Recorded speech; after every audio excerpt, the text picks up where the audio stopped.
আমাদেরকে আঘাত করেন না, আমাদেরকে দুর্বল করে দিয়েন না।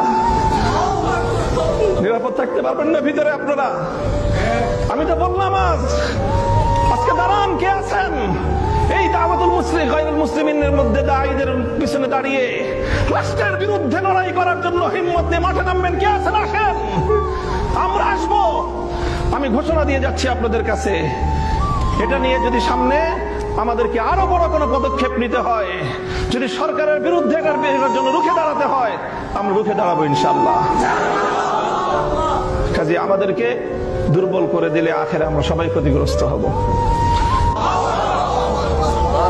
আপনি মুনাজারা ইসলাম মুনাজারা করেন, আপনারা বাতিলের মোকাবেলায় দালায়েলের বহস করেন, আপনারা আপনাদের মতো করে বহস করে যান।